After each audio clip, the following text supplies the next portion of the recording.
মুআজ্জাজ হাজিরিন, সম্মানিত মুসল্লিন ইকরাম, মহান আল্লাহ রাব্বুল আলামিন আলিশান দরবারে অগণিত শুকরিয়া জ্ঞাপন করছি যে রব্বুল আলামিন আমাদেরকে রজব মাসের শেষ জুমায় আল্লাহ রাব্বুল আলামিন কবুল করেছেন, মসজিদ পর্যন্ত আসতে পেরেছি। এই জন্য শুকরিয়া তান বলছি আলহামদুলিল্লাহ। লাখো কোটি তার চেয়ে অনেক অনেক গুণ বেশি দুরূদ ও সালাম নবী মুহাম্মদ রাসূলুল্লাহ সাল্লাল্লাহু আলাইহি ওয়াসাল্লামের উপর। আল্লাহ রাব্বুল আলামিন আমাদের দুরূদটুকু শোনার মদিনায় পৌঁছায় দেশে বলে আমিন আমিন।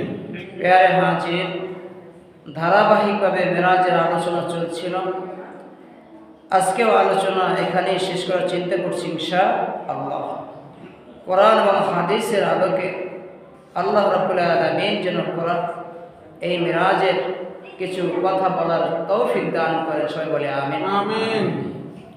প্যারে হাজিরিন, আল্লাহ রাব্বুল আলামিনের প্রিয় হাবিব নবী মুহাম্মদ রাসূলুল্লাহ সাল্লাল্লাহু আলাইহি ওয়াসাল্লামের মেরাজ হয়েছে। আল্লাহ রাব্বুল আলামিন তার প্রিয় হাবিবকে রাতের একাংশে বাইতুল্লাহ থেকে বাইতুল মুকাদ্দাস থেকে আরশে আযীম পর্যন্ত ভ্রমণ করিয়েছেন। বলেন আলহামদুলিল্লাহ আলহামদুলিল্লাহ। এখন এই মেরাজ থেকে আমাদের প্রাপ্তি কি? মেরাজ থেকে আমরা কি পাইলাম জানা দরকার আছে না নাই? কথা বলেন। রাসূল কারীম সাল্লাল্লাহু আলাইহি ওয়াসাল্লামের জিন্দেগীর প্রত্যেকটা ক্ষণ, প্রত্যেকটা মুহূর্ত উম্মতে মুহাম্মাদের জন্য অনুসরণীয়, অনুকরণীয়। কোরআন ঠিক কিনা?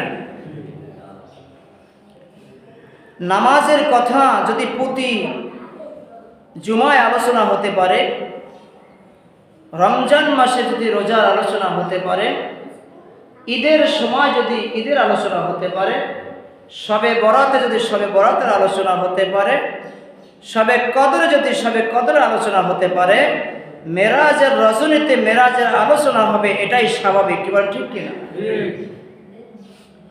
মেরাজকে অস্বীকার করলে নামাজ বাদ হয়ে যায়। কি হয়ে যায়? জোরে বলতে হবে, কি হয়ে যায়? প্যারে হাজিরিন, রোজা ফরজ হয়েছে দুনিয়াতে। কোথায়? দুনিয়ায়। এরপরে হজ ফরজ হয়েছে দুনিয়ায়, যাকাত ফরজ হয়েছে দুনিয়ায়, কিন্তু নামাজ ফরজ হয়েছে আসমানে। সুবহানাল্লাহ। তো এই নামাজ, ৫ ওয়াক্ত নামাজ মুসলমানের জন্য গুরুত্বপূর্ণ একটি বিধান। রাসূল কারীম সাল্লাল্লাহু আলাইহি ওয়াসাল্লাম বলছেন, আস-সালাতু মুতাআম্মাদান ফাকাদ কাফারা। যেই ব্যক্তি নামাজ পড়বে না, ওই ব্যক্তির মধ্যে আর কাফেরের মধ্যে কোনো পার্থক্য থাকবে না। আল্লাহ রাব্বুল আলামিন কোরআনুল কারীমের মাধ্যমে উম্মতে মুহাম্মাদের জন্য ৫ ওয়াক্ত নামাজ ফরজ করে দিয়েছেন। ইন্নাস সালাতা কানাত আলাল মুমিনিনা কিতাবাম মাওকুতা। নির্দিষ্ট সময়ে নির্দিষ্ট ওয়াক্তে উম্মতে মুহাম্মাদের জন্য ৫ ওয়াক্ত নামাজ ফরজ। বলেন না সুবহানাল্লাহ। নামাজ কোরআনে আছে না নাই? হয়তো নামাজ শব্দটা নাই, কিন্তু সালাত শব্দ তো আছে, আছে না? এই যে একটু আগে আমি আয়াতটা বললাম, যেখানে আল্লাহ সালাতের কথা বলছেন, সেখানে আল্লাহ যাকাতের কথা বলছেন। আকিমুস সালাত ওয়া আতুজ যাকাত। নামাজের কথা আল্লাহ কোরআনুল কারীমের মধ্যে 82 জায়গায় বলেছেন। কত জায়গায়? 82 জায়গায় বলেছেন। আর যাকাতের কথা আল্লাহ 1200 জায়গায় বলেছেন। সুবহানাল্লাহ। এখন আমার উদ্দেশ্য হচ্ছে মেরাজুন নবী সাল্লাল্লাহু আলাইহি ওয়াসাল্লাম অস্বীকার করার কোনো সুযোগ পৃথিবীর কোনো মুসলমানের নাই। কিন্তু মেরাজ অস্বীকার করে না একদল আলেম, কিন্তু তারা অন্যদিকে মেরাজকে ডাইভার্ট করতে চায়, বলতে চায় মেরাজের আলোচনা এত করার দরকার নেই। বলেন না নাউজুবিল্লাহ। কারণ মেরাজের আলোচনা যদি করতে হয়, তাহলে রাসূল কারীম সাল্লাল্লাহু আলাইহি ওয়াসাল্লাম নূরে মুজাসসাম নবী, নবী নূরের নবী, এটা বলতে হবে। কি বলেন ঠিক কিনা?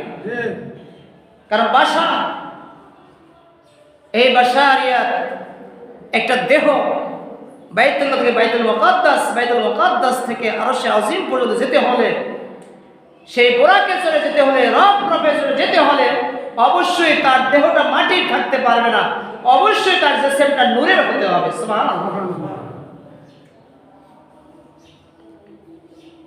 তো রাসূল করিম সাল্লাল্লাহু আলাইহি ওয়াসাল্লাম বাইতুল মুকাদ্দাসে গিয়ে ১৬ লক্ষ নবীদের জামাতের ইমামতি করলেন। এটা আমরা জানি না? কথা বলে জানি কিনা? যার কারণে নাম হয়েছে ইমামুল মুরসালিন, সমস্ত পথ প্রদর্শকদের ইমাম। সমস্ত নবীরা ছিলেন হেদায়েতের উপরে, আল্লাহ পাকের প্রিয় পয়গম্বর। সেই পয়গম্বরদেরকেও আল্লাহ যাচাই করে বাছাই করে আমার নবীর পিছনে নামাজ পড়িয়েছেন। বলেন না সুবহানাল্লাহ। এখন এই নবী বাইতুল মুকাদ্দাস থেকে যখন আসমানে যাবেন, প্রথম আসমান কোথায়? কথা বলতে হবে, কোন আসমানে?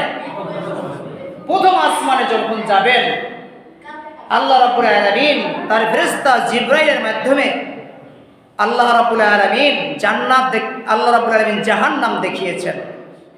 কি দেখিয়েছেন? জাহান্নাম আরশ আকাশের নিচে, প্রথম আকাশের নিচে। জাহান্নাম কোথায়? মাসালা শিখেন। জাহান্নাম কোথায়? প্রথম আসমানের নিচে। অনেক আগে ইউরোপের কিছু লোক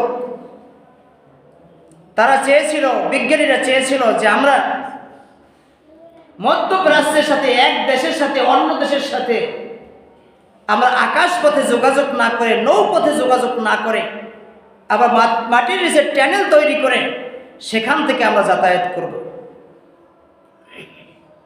বিজ্ঞানীরা মধ্যপ্রাচ্যের কিছু দেশ তারা খনন করলেন।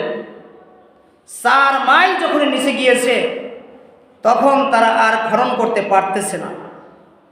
তারা দেখলেন যে এমন দাহ্য পদার্থ, মনে হচ্ছে লোহা দ্বারা বেষ্টন করা, ওই জায়গা বাদ দিয়ে অন্য জায়গায় আবার খনন শুরু করলেন। যেখানেই গেলেন সেখানে দেখতেছেন যে 4 মাইল নিচে এমনভাবে আল্লাহ তাআলা লোহা দিয়ে বেষ্টন করে রেখে দিয়েছেন, বিজ্ঞানীরা বলতে বাধ্য হয়েছে এইটা কাটা আমাদের পক্ষে সম্ভব নয়, অবশ্যই আল্লাহ তাআলা এর নিচে জাহান্নাম সৃষ্টি করে রেখে দিয়েছে। আল্লাহ রাসূল সাল্লাল্লাহু আলাইহি ওয়াসাল্লামকে প্রথম আসমানে উঠানোর আগে আল্লাহ রাব্বুল আলামিন জাহান্নাম দেখালেন। কি দেখালেন? জাহান্নাম দেখালেন। আল্লাহ রাসূল সাল্লাল্লাহু আলাইহি ওয়াসাল্লাম জিবরাইল আলাইহিস সালামের সাথে ভ্রমণ করে বিভিন্ন জায়গায় বিভিন্ন মানুষের শাস্তি আল্লাহ রাসূলকে জিবরাইল দেখালেন। আল্লাহ রাসূল সাল্লাল্লাহু আলাইহি ওয়াসাল্লাম জিবরাইল আলাইহিস সালামকে জিজ্ঞেস করলেন, ভাই জিবরাইল, এই যে জাহান্নামের মধ্যে শাস্তি হচ্ছে, নমুনা হচ্ছে, এই ব্যক্তিকে কিসের জন্য তাকে শাস্তি দেওয়া হচ্ছে? তার মাথা নিচের দিকে, পা দুটো উপরের দিকে, লটকিয়ে যেভাবে আসামি পিটানো হয় ঠিক সে তেমনি ভাবে একজন মানুষকে পিটানো হচ্ছে, অসংখ্য মানুষকে পিটানো হচ্ছে।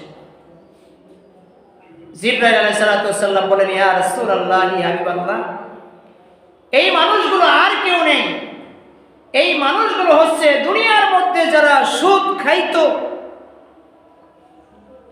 সুদের লেনদেন করত, সেই সকল মানুষদেরকে আল্লাহ তাআলা এভাবে শাস্তি দিচ্ছেন। বলেন না নাউযুবিল্লাহ।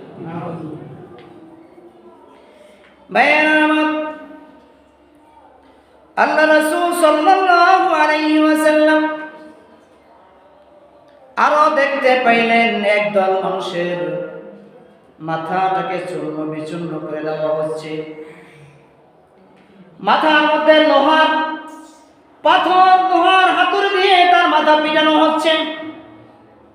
আল্লাহ রাসূল সাল্লাল্লাহু আলাইহি ওয়াসাল্লাম বললেন, ভাই জিবরাইল, এই মানুষগুলো কারা যাদের মাথা লোহার হাতুড়ি দিয়ে পিটানো হচ্ছে, পিটানো দেওয়ার পরে আবার মাথাটা আগের মতো হয়ে যাচ্ছে?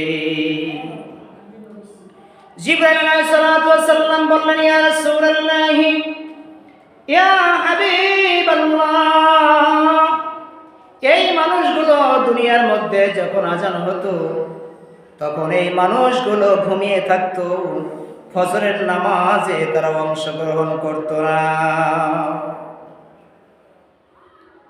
অন্য হাদিসের মধ্যে এসেছে, আল্লাহ রাসূল সাল্লাল্লাহু আলাইহি ওয়াসাল্লাম বলেন, মানুষগুলো যখন জাহান্নামে যাবে তখন মানুষগুলোকে জাহান্নামের বিছানায় আটকানো হবে, নিচে দেওয়া হবে আগুনের তোষক, উপরে দেওয়া হবে আগুনের লেপ। যেমনি ভাবে তোষকের উপরে ঘুমিয়ে লেপ গায়ে দিয়ে আমরা ঘুমাই, আল্লাহ রাসূল সাল্লাল্লাহু আলাইহি ওয়াসাল্লাম বলেন, ফজরের নামাজে না আসার কারণে আল্লাহ তাআলা বান্দাকে জাহান্নামে এমন শাস্তি দিবে সে গা থেকে সরাতে পারবে না। ভাইয়া, আল্লাহ রাসূল সাল্লাল্লাহু আলাইহি ওয়াসাল্লাম এমনটা দেখে তিনি সামনে আগাতে লাগলেন। সামনে যখন আগাতে লাগলেন দেখতেছেন আরেকটা শাস্তি হচ্ছে।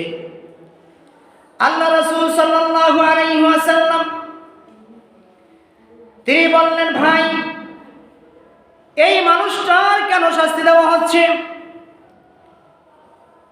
ফেরেশতা জিবরাইল আলাইহিস সালাতু ওয়াস সালাম বললেন, ইয়া রাসূলুল্লাহ, দুনিয়ার মধ্যে এক ধরনের মানুষকে আল্লাহ তাআলা জ্ঞান দিয়েছিলেন, এমন জ্ঞান দিয়েছিলেন যার জ্ঞানের পারদর্শিতার কারণে তিনি দুনিয়া চালিয়েছেন, বিভিন্ন সুন্দর সুন্দর বিচার কার্য পরিচালনা করেছেন, তার বুদ্ধি দিয়ে দেশটাকে ভালো চালিয়েছেন, সমাজটাকে ভালো চালিয়েছেন, সব কিছু করেছে, কিন্তু এই জ্ঞান দিয়ে কখনো ইসলাম বোঝার চেষ্টা করে নাই।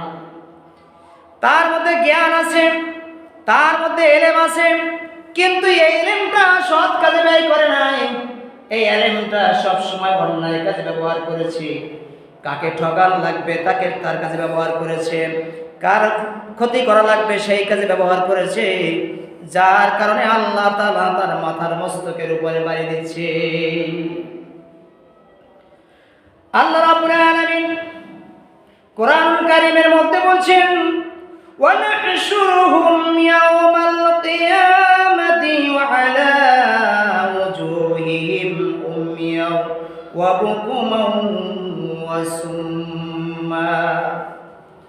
আল্লাহ রাব্বুল আলামিন তার হাবিবকে জানিয়ে দিলেন, হে হাবিব, আপনি জেনে রাখুন, দুনিয়াতে যারা আল্লাহর কথা মানে না, আল্লাহর হুকুম যারা মানে না, আল্লাহ পাকের হুকুম যারা মানতে চায় না, আল্লাহ পাকের হুকুমের উল্টো চলে, দুনিয়ার মধ্যে এমন মানুষ আছে না নাই? জোরে বলেন। আল্লাহর হুকুমের তোয়াক্কা করে না, আল্লাহর কালাম মানতে চায় না, রাসূলুল্লাহর হাদিস মানতে চায় না।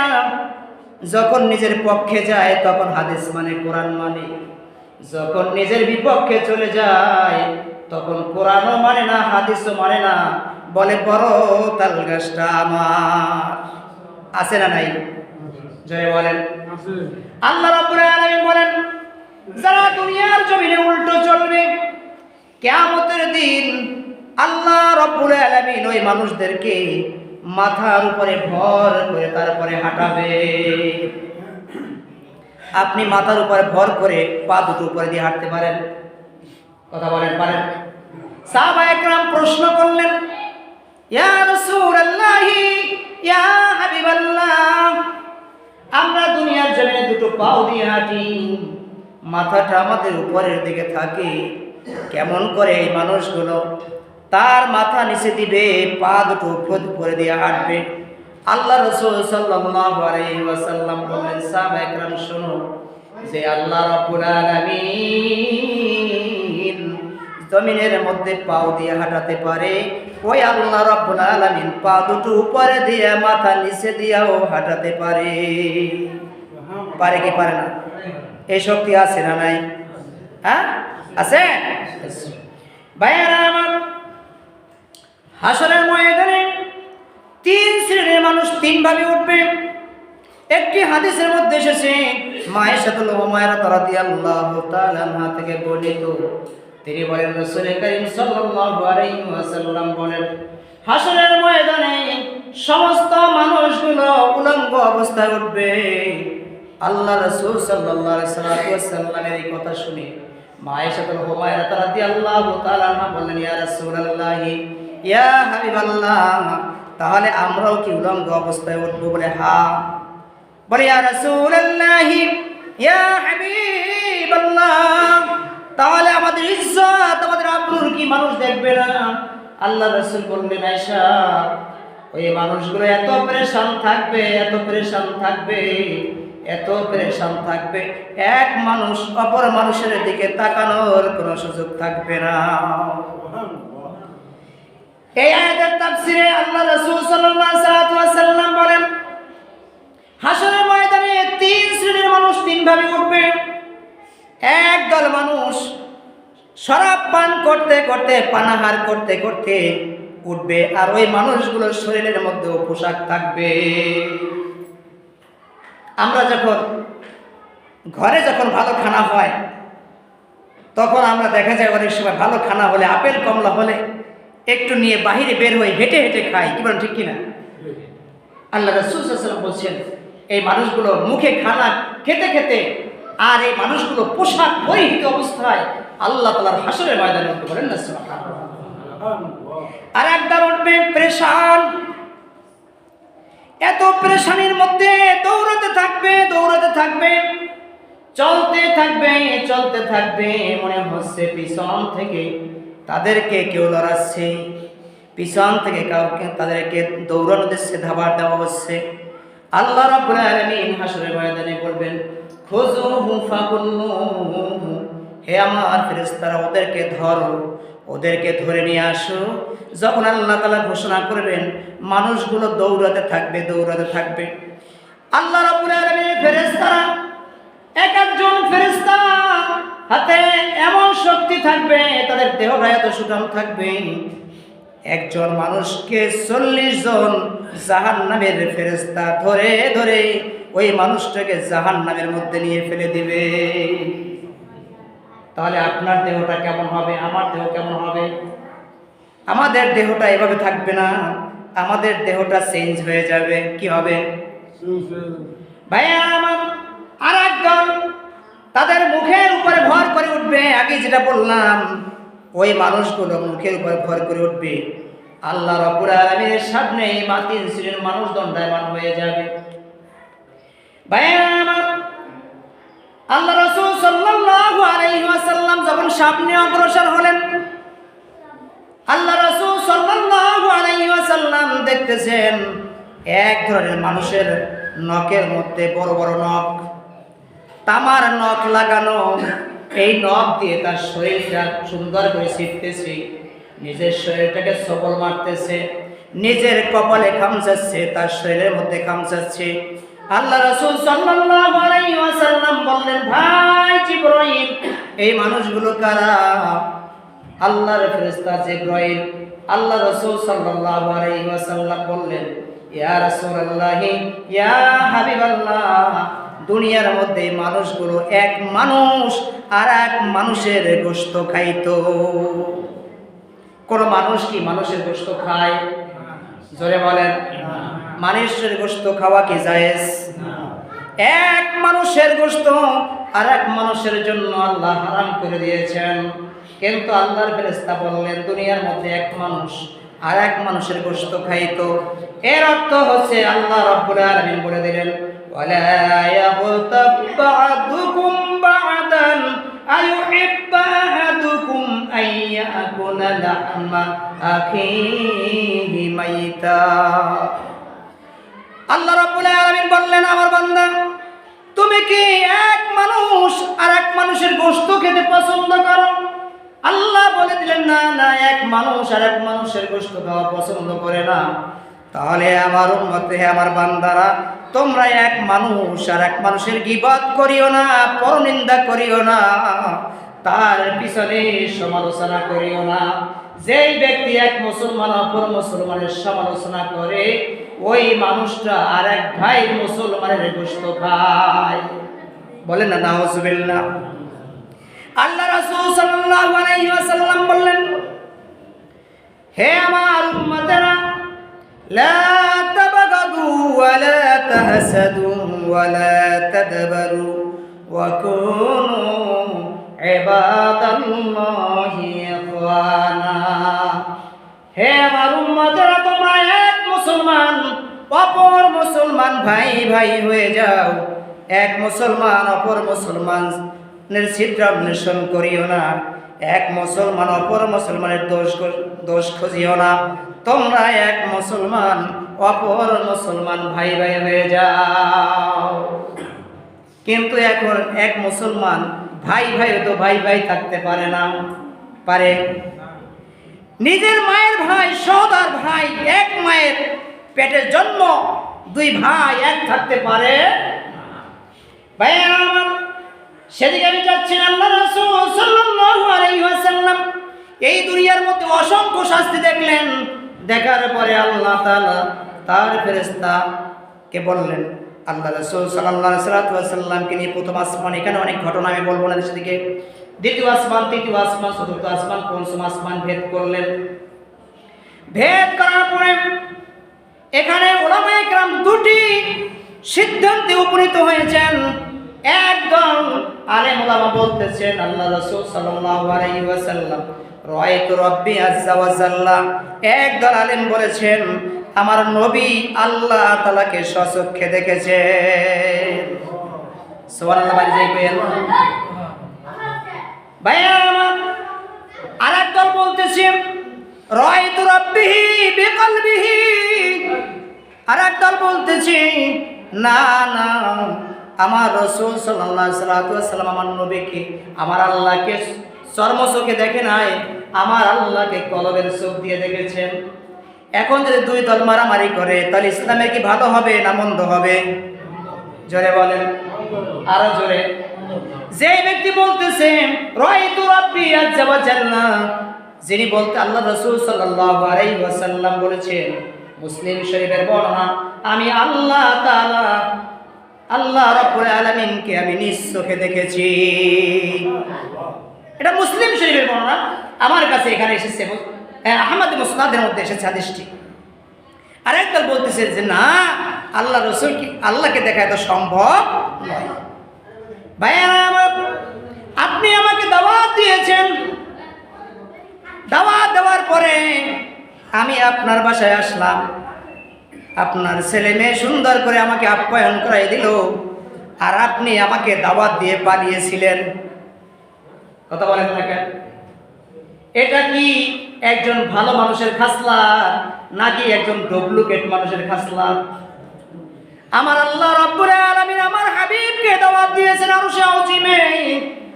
আল্লাহ তাআলা আমার নবীর সাথে দেখা দিবে না, এটা হতে পারে না। এই জন্য আল্লাহ রাসূল সাল্লাল্লাহু আলাইহি ওয়াসাল্লাম বলছেন, রাআইতু রাব্বি আযজা ওয়া জাল্লা, আমি আল্লাহ তাআলাকে আমি স্বচক্ষে দেখেছি। আরো জোরে বলেন সুবহানাল্লাহ।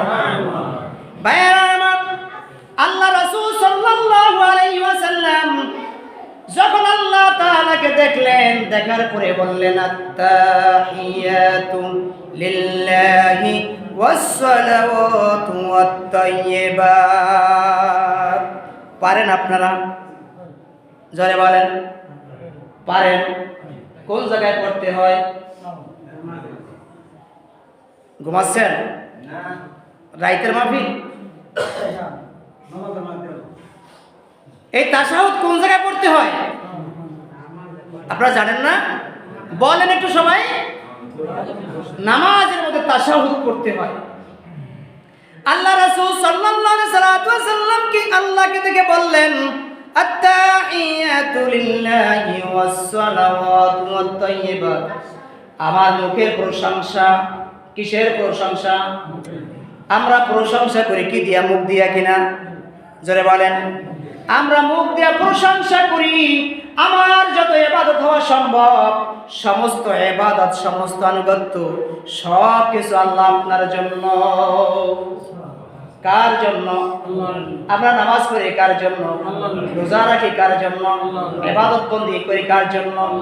কুল ইন্না সালাতি ওয়া নুসুকি ওয়া মাহইয়ায়া ওয়া মামাতি লিল্লাহি রাব্বিল আলামিন।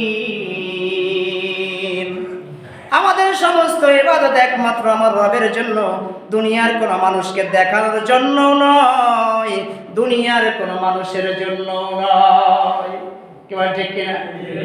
ভাইয়া আমার, আল্লাহ রাসূল সাল্লাল্লাহু আলাইহি ওয়াসাল্লাম এই কথা বলার পরে আল্লাহ রাব্বুল আলামিন বললেন, আসসালামু আলাইকা আইয়ুহান নাবিয়্যু ওয়া রাহমাতুল্লাহি ওয়া বারাকাতুহু। আল্লাহ রাব্বুল আলামিন বললেন, হে নবী, খেয়াল করে শুনবেন, হে নবী, আমার রহমত, আমার কল্যাণ, আমার বারাকাত সব কিছু নবী তোমার জন্য। সুবহানাল্লাহ বলবেন না? আল্লাহ বললেন তোমার জন্য। কার জন্য? জোরে বলেন। আল্লাহ বললেন, আসসালামু আলাইকা আইয়ুহান নাবিয়্যু ওয়া রাহমাতুল্লাহি ওয়া বারাকাতুহু। আমার সমস্ত রহমত, আমার সমস্ত কল্যাণ, আমার সমস্ত বরকত হে নবী আমি তোমার জন্য দিলাম। কার জন্য? নবীর জন্য আল্লাহ দিলেন। যখনই আল্লাহ তাআলা এই কথা বললেন, আল্লাহ রাসূল সাল্লাল্লাহু আলাইহি ওয়াসাল্লাম বললেন, আসসালামু আলাইনা ওয়া আলা ইবাদিল্লাহিস সালিহিন। হে আমার রব, আপনি কি শুধু আমাকে দিলেন? সুবহানাল্লাহ বলুন না। হে আল্লাহ, সব কিছু কি আপনি আমাকেই দিলেন? আমার উম্মতের জন্য আপনি কি দিলেন? আমার রাসূল সাল্লাল্লাহু আলাইহি ওয়াসাল্লাম দুনিয়ার জমিনে বসে উম্মতেরা ভয় নাই, আল্লাহ রাব্বুল আলামিনের দেখা করার জন্য যখন আরশে আযিমে গেলেন তখন উম্মতকে ভুলে নাই। হাসরের ময়দানে আমার নবী আমাদেরকে ভুলবে না। এই বিশ্বাস, এই আকীদা এটা আমাদের আছে কি নাই? জোরে বলেন। হে নবী, তুমি যেই দোয়া আমার কাছে করবা সঙ্গে সঙ্গে আমি তোমার দোয়া কবুল করে নেব। কিন্তু আমি নবী, আমার এই দোয়াটা দুনিয়ার মধ্যে আমি করি নাই, এই দোয়াটা আমি আমার হাসরের ময়দানে আমার উম্মতের জন্য স্পেশাল রেখে দিয়েছি। আল্লাহ যখন আমার উম্মতদেরকে জাহান্নামের দিকে নিয়ে যেতে চাইবে তখন আমি আল্লাহ তাআলার দরবারে সিজদা দিয়ে বলবো, আল্লাহ আমার একটা দোয়া তোমার দরবারে এখনো বাকি আছে। ভাইয়েরা আমার, আমি শেষের দিকে যাচ্ছি। আল্লাহ রাসূল সাল্লাল্লাহু আলাইহি ওয়াসাল্লামের কথা কথন আল্লাহ বললেন, রাসূল বললেন, আর আরশে আযিমের নিচে ফেরেশতারা দাঁড়িয়ে আছে, সিদরাতুল মুনতাহার নিচে ফেরেশতারা দাঁড়িয়ে আছে। এমন সময় সমস্ত ফেরেশতারা বলে উঠল, আশহাদু আল্লা ইলাহা ইল্লাল্লাহু ওয়া আশহাদু আন্না মুহাম্মাদান আবদুহু ওয়া রাসূলুহু। আমরা সাক্ষ্য দিতেছি আল্লাহ ছাড়া কোনো মাবুদ নাই, আর মুহাম্মাদুর রাসূলুল্লাহ সাল্লাল্লাহু আলাইহি ওয়াসাল্লাম আল্লাহ তাআলার বান্দা এবং রাসূল।